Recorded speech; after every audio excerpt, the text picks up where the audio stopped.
Good evening सभी को नमस्कार। आप सबको pathway to success YouTube channel में स्वागत है। मैं दिन प्रतिदिन एक वीडियो बना रहा था और मैं अभी बायोलॉजी का क्लास कंटिन्यू कर रहा हूँ। ठीक है, बायोलॉजी में मैंने आपको पढ़ाया था, पहला टॉपिक था जीव विज्ञान। जीव विज्ञान में आपको था जीवों का वर्गीकरण, जीव विज्ञान शब्द खोजा किसने, जीवों का कितने भागों में बांटा गया है ना, ये सब मैंने पढ़ाया था। और मैंने पढ़ाया था जीव का वैज्ञानिक नाम, जीवों के बारे में अध्ययन है ना, सब चीज़ मैं ये पढ़ा चुका था पिछले क्लास में। सब कुछ मैं पढ़ा चुका था। उसका खोज किसने किए, बहुत से ऐसे सिद्धांत दिए जिसका सिद्धांत किसने दिया, मैं पढ़ाया हूँ। आज दूसरा टॉपिक बनाइए कोशिका, कोशिका विज्ञान, कोशिका विज्ञान, कोशिका विज्ञान में साइटोलॉजी, कोशिका विज्ञान में साइटोलॉजी।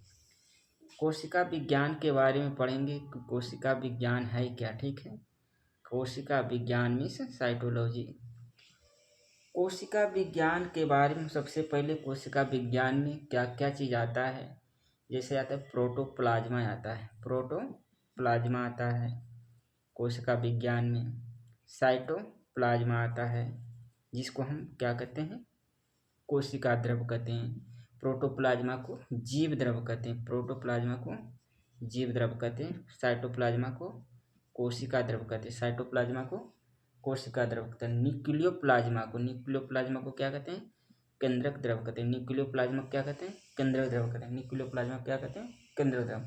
मैं इस तीनों के बारे में बताऊंगा। ठीक है, तो सबसे पहले बताइए कोशिका विज्ञान में सबसे पहले बताऊंगा मैं कि प्रोटोप्लाज्मा क्या है। ठीक है, प्रोटोप्लाज्मा, प्रोटोप्लाज्मा है क्या।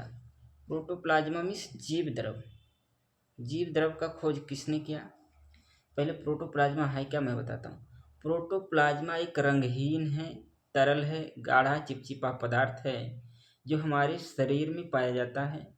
और शरीर में जितने भी जिंदगी का, जीवन का जितना भी हमारे जैविक क्रियाएं होता है बॉडी का, ये प्रोटोप्लाज्मा के द्वारा निर्धारित होता है। अगर जो हमारे शरीर में बॉडी प्रोटोप्लाज्मा कम जाता है तो हमें बहुत सी कमियां महसूस होती है, बहुत सी बीमारियां आ जाते हैं, बहुत से डिजीज हो जाते हैं प्रोटोप्लाज्मा की कमी से। ठीक है, समटाइम देखते हैं डेंगू मच्छर काटते हैं तो प्लाज्मा की कमी हो जाता है, प्लेटलेट्स की कमी हो जाता है, ये सब चीज़ का कमी हो जाता है। ठीक है, तो प्लाज्मा बहुत ज़रूरी चीज़ है, इसलिए प्रोटोप्लाज्मा की जैविक की सारी क्रियाएं प्रोटोप्लाज्मा होता है, इसलिए इसको क्या कहते हैं, भौतिक आधार माना जाता है। किसको, जीव द्रव जो है, जीवन का भौतिक आधार मानते हैं जीव द्रव को। जीवन का भौतिक आधार किसको मानते हैं, जीव द्रव को। जीवन का भौतिक आधार किसको माना जाता है, जीव द्रव को। याद रखिए, जीवन का भौतिक आधार जीव द्रव है, प्रोटोप्लाज्मा को माना जाता है। तो अगर प्रोटोप्लाज्मा का खोज किसने किया, तो पुरकिंजे नामक वैज्ञानिक ने किया। प्रोटोप्लाज्मा का खोज पुरकिंजे नामक वैज्ञानिक 1839 में किया। प्रोटोप्लाज्मा का खोज पुरकिंजे नामक वैज्ञानिक 1839 में किया।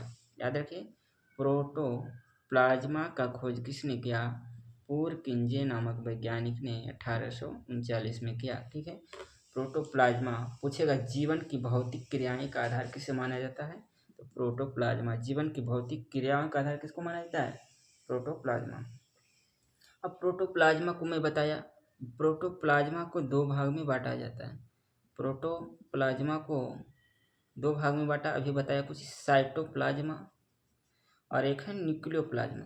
ये जो जीव द्रव है हमारे बॉडी में, ये कहाँ कहाँ पाए जाते हैं। ठीक है, तो एक साइटोप्लाज्मा में पाया जाता है, एक न्यूक्लियोप्लाज्मा में। यानी साइटोप्लाज्मा में कोशिका के अंदर पाए जाते हैं, एक न्यूक्लियोप्लाज्मा में के अंदर, नाभिक के अंदर पाए जाते हैं। मैं दोनों के बारे में बताऊँ तो कहता है कोशिका एवं केंद्रक कोशिका झिल्ली के बीच रहता है। साइटोप्लाज्मा जो है कोशिका के अंदर पाए जाते हैं। सिंपली याद रखिए, साइटोप्लाज्मा कोशिका के अंदर पाए जाते हैं, जो कि केंद्रक एवं कोशिका झिल्ली के बीच रहता है, केंद्रक एवं कोशिका झिल्ली के बीच रहता है। न्यूक्लियोप्लाज्मा जो है कोशिका के केंद्रक में रहता है, केंद्रक में नाभि मानते हैं न्यूक्लियोप्लाज्मा। साइटोप्लाज्मा का दो भाग है, प्रोटोप्लाज्मा का दो भाग है, एक साइटोप्लाज्मा है, एक क्या है, न्यूक्लियोप्लाज्मा। दोनों कहाँ पाए जाते हैं, एक कोशिका में पाए जाते हैं, एक केंद्रक में पाए जाते हैं। कोशिका एवं केंद्रक झिल्ली के बीच में जो जीव द्रव्य पाया जाता है, प्लाज्मा जो पाया जाता है, उसको क्या कहते हैं, साइटोप्लाज्मा। और जो केंद्रक में पाया जाता है प्लाज्मा उसको क्या कहते हैं, न्यूक्लियोप्लाज्मा। ठीक है। अब कहते हैं जीव द्रव जो प्रोटोप्लाज्मा किस चीज़ से मिल करके बना है, तो प्रोटोप्लाज्मा में जो मिल करके बना है, याद रखिए 99% भाग जो है प्रोटोप्लाज्मा के 4 चीज़ से मिल करके, याद रखिए ऑक्सीजन है, दूसरा कार्बन है, तीसरा हाइड्रोजन है और चौथा नाइट्रोजन है। ऑक्सीजन, कार्बन, हाइड्रोजन, OCHN, याद रखिए OCHN, OCHN याद रखिए। ऑक्सीजन कितना पाया जाता है जीव द्रव में, 76%, 76% ऑक्सीजन पाया जाता है। प्रोटोप्लाज्मा में ऑक्सीजन कितने परसेंट, 76%। कार्बन कितने परसेंट पाए जाते हैं, 10.5%, यानी 10.5%। कार्बन कितने परसेंट पाया जाता है, 10.5%। हाइड्रोजन कितना परसेंट पाया जाता है, 10%। Hydrogen 10%, hydrogen 10%। नाइट्रोजन कितना परसेंट पाया जाता है, 2.5%, 2.5%। नाइट्रोजन 2.5%। तो याद रखिए, इसको याद करने का तरीका है OCHN। OCHN मीन्स ऑक्सीजन, से कार्बन, इससे हाइड्रोजन, से नाइट्रोजन। ऑक्सीजन 76%, कार्बन 10.5%, हाइड्रोजन 10% और नाइट्रोजन 2.5%। ये 4 चीज़ मिल करके हमारा प्रोटोप्लाज्मा का मेन चीज़ 4 चीज़ से मिल करके बना है OCHN, oxygen, carbon, hydrogen, nitrogen. ठीक है। OCHN ऑक्सीजन 76% है, 10.5% कुछ है कार्बन है और 10% हाइड्रोजन है और 2.5% नाइट्रोजन है। ठीक है। कहता प्रोटोप्लाज्म कार्बन अकार्बनिक एवं कार्बनिक यौगिकों का अनुपात मैंने बताया था। अकार्बनिक एवं कार्बनिक यौगिकों का अनुपात कितना, 81:19 होता है। अकार्बनिक एवं कार्बनिक पद जिसमें कार्बन की मात्रा नहीं हो 81% और जो कार्बन की मात्रा हो 19%। तो कहेगा कि प्रोटोप्लाज्म में अकार्बनिक एवं कार्बनिक का मात्रा का अनुपात कितना है, तो 81:19। प्रोटोप्लाज्म में अकार्बनिक एवं कार्बनिक की मात्रा का अनुपात कितना है, 81:19। प्रोटोप्लाज्म पूछे अकार्बनिक एवं कार्बनिक की मात्रा का अनुपात कितना है, 81:19। ठीक है। अब चलते हैं कोशिका के बारे में। कोशिका के बारे में पढ़ना है। जीव द्रव मैंने प्रोटोप्लाज्म पढ़ा दिया। अब चलिए सेल पढ़ना है। सेल है क्या, CELL, कोशिका है ना, SALE नहीं बनाना है। SALE मिस होता है बेचना, बिक्री है ना। सेल तो CELL बनाना है। हेडिंग बनाइए CELL। सेल मिस होता है कोशिका। सबसे पहले कहता है कि जीवन की सबसे छोटी क्रियात्मक एवं संरचनात्मक इकाई क्या है, कोशिका है। जीवन की सबसे छोटी क्रियात्मक एवं संरचनात्मक जो इकाई है वो कोशिका है। कोशिका ही जो हमारा शरीर का सबसे छोटा अंग है, क्या होता है, कोशिका होता है। और कोशिका से बनते हैं उत्तक, उत्तक से अंग, अंग से अंग तंत्र, तब हमारा पूरा मानव शरीर बनता है। ठीक है। तो वही करा, जीवन की सबसे छोटी क्रियात्मक एवं संरचनात्मक, जो हमारा बॉडी का संरचनात्मक है, निर्माण का ढांचा है, वो सबसे छोटी इकाई क्या है, कोशिका। तो कहेगा कि जीवन की सबसे संरचनात्मक क्रियात्मक इकाई क्या है, कोशिका। कोशिका के अध्ययन को क्या कहते हैं, साइटोलॉजी। अभी मैंने बताया कोशिका विज्ञान, यानी कोशिका के अध्ययन को क्या कहते हैं, साइटोलॉजी। कोशिका के अध्ययन को क्या कहते हैं, साइटोलॉजी। कोशिका के अध्ययन को क्या कहते हैं, साइटोलॉजी। याद रखिए, कोशिका के अध्ययन को क्या कहा जाता है, साइटोलॉजी कहा जाता है। कोशिका शब्द का प्रयोग सर्वप्रथम किसने किया था, याद रखिए, कोशिका शब्द का प्रयोग रॉबर्ट हुक ने किया। रॉबर्ट हुक ने किया। कोशिका शब्द का प्रयोग सर्वप्रथम किसने किया, रॉबर्ट हुक ने। कब किया, 1665 में। कोशिका शब्द का सर्वप्रथम प्रयोग या कोशिका शब्द खोज किसने किया, तो रॉबर्ट हुक ने किया। कोशिका का खोज किसने किया, रॉबर्ट हुक ने 1665 में किया। लेकिन जीवित कोशिका का खोज किसने किया, तो 1674 में लीवेनहॉक ने किसने किया, वान लीवेनहॉक ने, एंटोनी वान लीवेनहॉक ने। तो कहेगा जीवित कोशिका की खोज किसने किया, तो 1674 में एंटोनी वान लीवेनहॉक ने किया। ये किसमें से खोजे थे जीवित कोशिका, तो याद रखिएगा जीवित कोशिका का खोज जो है एंटोनी वान लीवेनहॉक, पहला जीवित कोशिका है शैवाल अस्पायरागोरा है। अस्पायरागोरा शैवाल है जिसने लीवेनहॉक ने खोजा था, पहला जीवित कोशिका का खोज लीवेनहॉक ने 1674 में, अस्पायरागोरा। लेकिन मृत कोशिका का खोज कहेगा था रॉबर्ट हुक ने, जो कि कॉर्क में कोशिका के खोजे थे। कॉर्क, कॉर्क याद रखिएगा, कॉर्क है ना, कॉर्क में खोज किए थे कोशिका का। ठीक है। रॉबर्ट हुक ने कॉर्क, इन्होंने कॉर्क में कोशिकाओं का खोज किया था 1665 में। और 1674 में एंटोनी वान लीवेनहॉक, सिंपली लीवेनहॉक याद रखिएगा, 1674 में लीवेनहॉक ने क्या किए थे? स्पायरागोरा नामक एक कोशिका की खोज की थी। जो शैवाल रहता है उसने जीवित कोशिका की खोज किया था, एंटोनी वान लीवेनहॉक ने। कहता है माइक्रोस्कोप जो है, याद रखिएगा, माइक्रोस्कोप का याद रखिएगा, खोज भी इसी ने किया था। सबसे पहले माइक्रोस्कोप से ही देखा था, माइक्रोस्कोप के द्वारा देखा था किसने? लीवेनहॉक ने। चलिए आगे कहते हैं, सबसे छोटी कोशिका कौन है? माइकोप्लाज्मा गैलीसेप्टिकमा। माइकोप्लाज्मा गैलीसेप्टिकमा सबसे छोटिका कोशिका के माइकोप्लाज्मा गैलीसेप्टिकमा, ठीक है। सबसे छोटी कोशिका का जीवाणु क्या है? माइकोप्लाज्मा गैलीसेप्टिकमा। सबसे छोटी कोशिका जीवाणु क्या है? माइकोप्लाज्मा। सबसे छोटी कहेगा तो माइकोप्लाज्मा गैलीसेप्टिकमा। लेकिन सबसे लंबी कहेगा, लंबा में, तो तंत्रिका तंत्र। सबसे लंबी कोशिका क्या है? तंत्रिका तंत्र। हमारी बॉडी में तंत्रिका तंत्र पाए जाते हैं, नर्वस सिस्टम पाए जाते हैं, जो हमारे शरीर का सबसे लंबी कोशिका है। सबसे लंबी कोशिका कहेंगे तो तंत्रिका तंत्र। सबसे लंबी कोशिका तंत्रिका तंत्र। सबसे छोटी कोशिका माइकोप्लाज्मा गैलीसेप्टिकमा। सबसे छोटी कोशिका माइकोप्लाज्मा गैलीसेप्टिकमा। सबसे छोटी, सबसे लंबी और सबसे बड़ी कहेगा तो शुतुरमुर्ग का अंडा, ऑस्ट्रिच एग। ऑस्ट्रिच इंग्लिश में शुतुरमुर्ग को ऑस्ट्रिच कहते हैं। शुतुरमुर्ग का अंडा सबसे बड़ी कोशिका कहेगा, शुतुरमुर्ग का अंडा सबसे बड़ी कोशिका, तो शुतुरमुर्ग का अंडा सबसे बड़ी कोशिका माना जाता है। सबसे बड़ी कोशिका शुतुरमुर्ग को अंडा को माना जाता है। याद रखें, 3 चीज में बताया। सबसे छोटी कोशिका माइकोप्लाज्मा गैलीसेप्टिकमा। सबसे लंबी कोशिका तंत्रिका तंत्र। सबसे लंबी कोशिका तंत्रिका तंत्र। और सबसे बड़ी कोशिका शुतुरमुर्ग का अंडा। सबसे बड़ी कोशिका शुतुरमुर्ग का अंडा। सबसे बड़ी कोशिका शुतुरमुर्ग का अंडा। चलिए, कोशिका सिद्धांत का प्रतिपादन किसने किया? मैंने बता दिया था 2 दिन पहले, स्लाइडन एवं स्वान ने। कोशिका सिद्धांत का प्रतिपादन किसने किया था? स्लाइडन एवं स्वान ने 1838 से 39 में दिया था। ईस्वी कब? 1838-39, याद रखना है जनरली। उसका नाम रखिए कि कोशिका सिद्धांत का प्रतिपादन किसने किया? स्लाइडन एवं स्वान ने। स्लाइडन एवं स्वान ने। कोशिका सिद्धांत का प्रतिपादन किसने किया? स्लाइडन एवं स्वान ने। कोशिका सिद्धांत का प्रतिपादन किसने किया? स्लाइडन एवं स्वान ने। कहता है आगे कि याद रखिएगा, कोशिका सिद्धांत का प्रतिपादन किसने किया? स्लाइडन एवं स्वान ने। कहता है यद्यपि इनका सिद्धांत यह बताने में असफल रहा कि नई कोशिका का निर्माण कैसे हुआ। स्लाइडन एवं सिद्धांत ने कोशिका सिद्धांत दिया था, लेकिन उनको ये पता नहीं था कि कोशिका का जो नया कोशिका का निर्माण होता है वो कैसे होता है, उनको मालूम नहीं था। कोशिका सिद्धांत ने का प्रतिपादन स्लाइडन और स्वान ने दिया, यद्यपि इनका सिद्धांत यह बताने में सफल रहा कि नई कोशिका का निर्माण कैसे होता है। पहली बार रोडोल्फ विर्चो ने स्पष्ट किया कि कोशिका विभाजित होता है और कोशिका का निर्माण पूर्व स्थित कोशिकाओं के विभाजन से होता है। अगर जो कोशिका का निर्माण के पता किसने लगाया था? रोडोल्फ विर्चो ने 1855 में लगाया।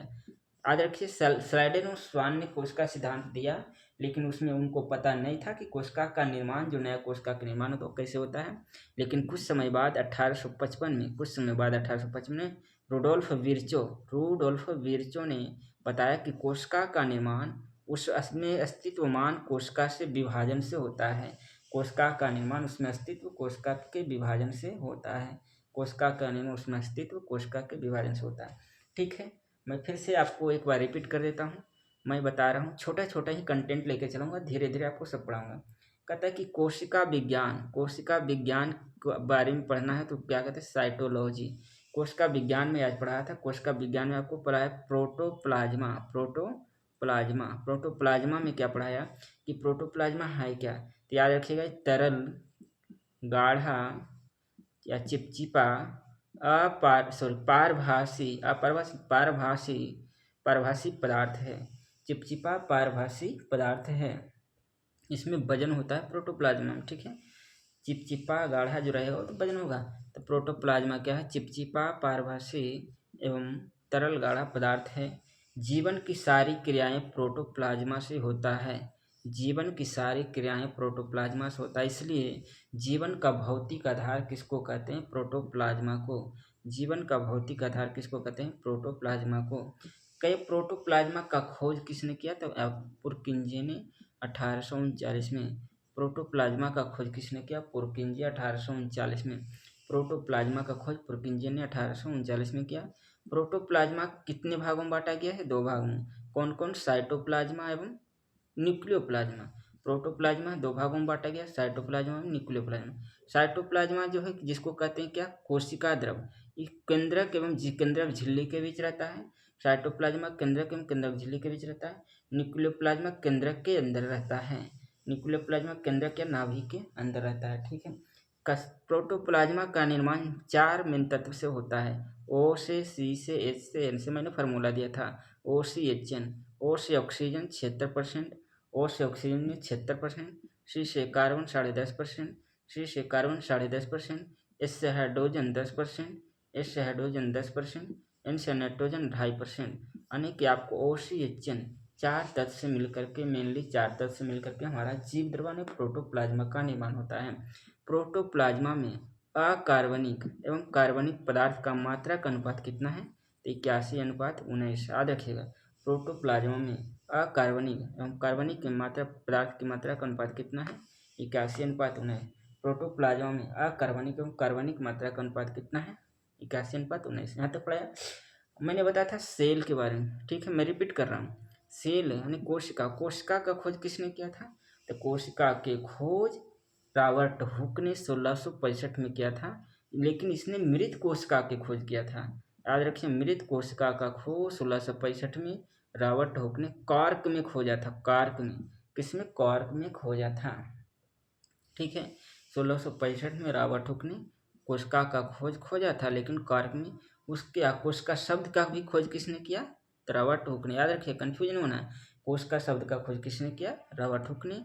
कोशिका का खोज किसने किया? सर्वप्रथम रॉबर्ट हुक ने 1665 में किया। मृत कोशिका का खोज किसने किया? रॉबर्ट हुक ने 1665 में कॉर्क में।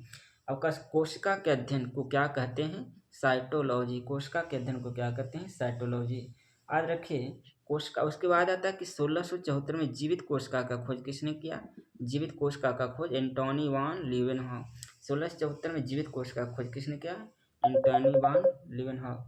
1674 में जीवित कोशिका का खोज किसने किया? एंटोनी वान लीवेनहॉक।